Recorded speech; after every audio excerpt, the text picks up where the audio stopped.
Kerjasama ekonomi internasional adalah proses kerjasama antar negara dalam rangka meningkatkan pertumbuhan dan pembangunan ekonomi secara global. Ini melibatkan pertukaran barang, jasa, modal, dan teknologi antar negara untuk mempromosikan manfaat ekonomi bersama. Kerjasama ekonomi internasional dapat mengambil banyak bentuk seperti perjanjian perdagangan bebas, perjanjian investasi, dan perjanjian integrasi regional.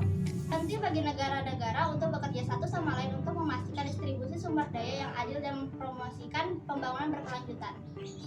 Manfaat kerjasama ekonomi internasional. Pertama, adanya kemajuan ekonomi di masing-masing negara yang melakukan kerjasama. Kedua, kualitas tenaga kerja semakin meningkat.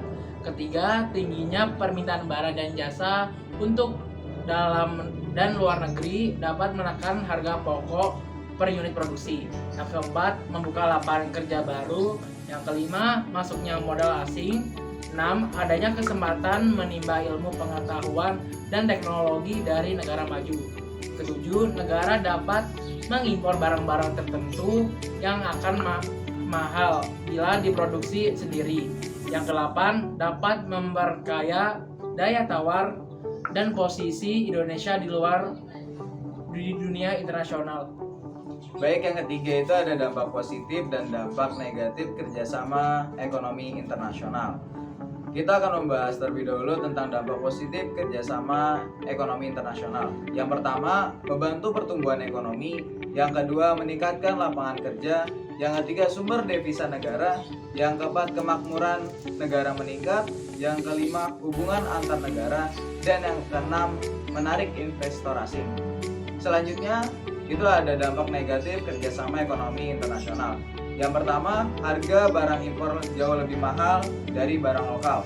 Yang kedua, kualitas barang impor yang lebih baik menurunkan nilai jual barang lokal. Yang ketiga, produsen lokal kalah saing dengan produsen besar luar negeri. Yang keempat, menurunnya kecintaan terhadap produk-produk dalam negeri. Yang kelima, adanya politik dumping. Politik dumping itu yaitu menjual produk ke luar negeri dengan harga lebih murah daripada di dalam negeri untuk memaksimalkan pendapatan negara. Yang keempat, ada bentuk-bentuk kerjasama ekonomi internasional. Terbagi menjadi 3, yaitu bilateral, regional, dan multilateral. Kerjasama bilateral adalah kerjasama yang dilakukan antara dua negara. Contohnya, kerjasama yang dilakukan oleh Indonesia dengan Korea Selatan dengan bidang ekonomi dan teknik.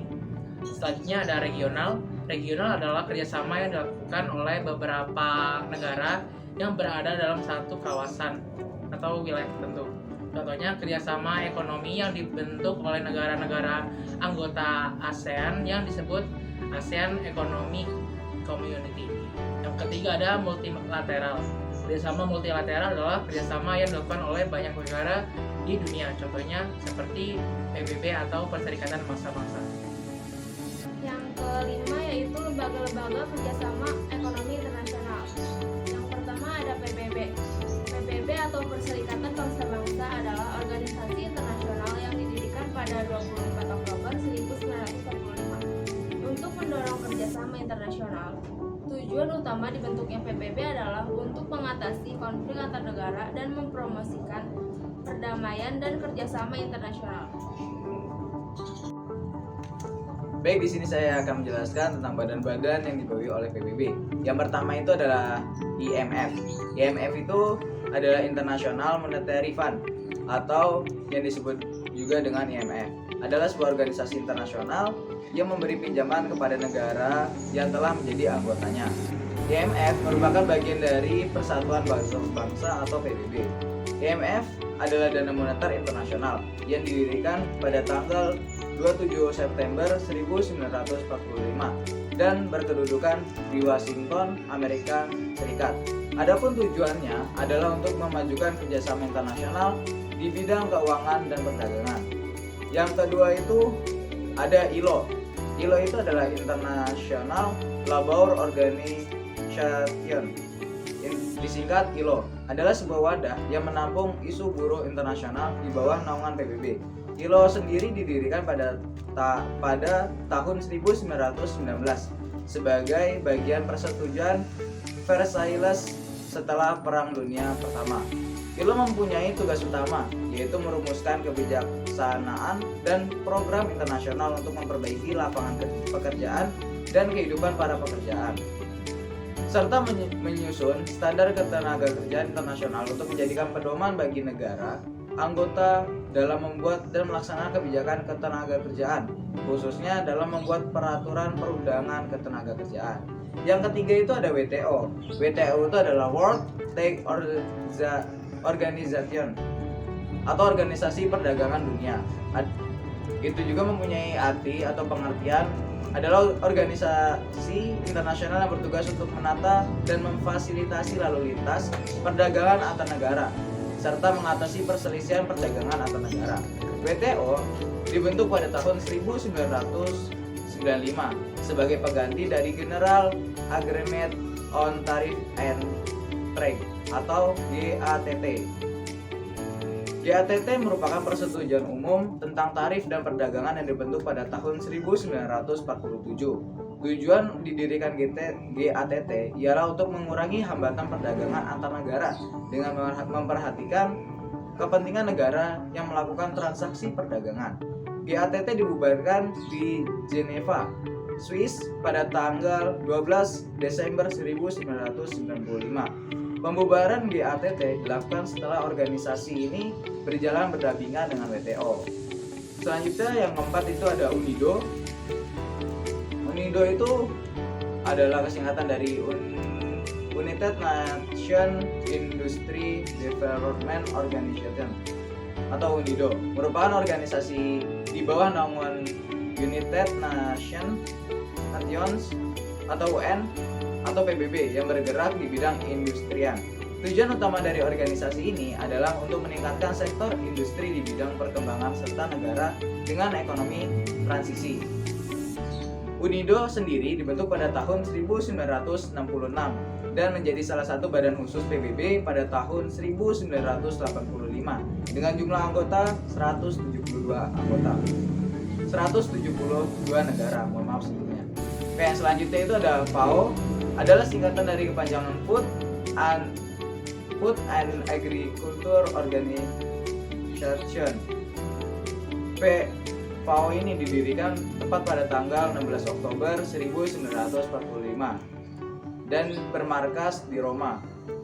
FAO sendiri adalah salah satu organisasi yang berada di bawah Persatuan Bangsa-Bangsa yang berkewenangan mengurus berbagai hal yang berhubungan dengan pangan di dunia dan hasil-hasil pertanian.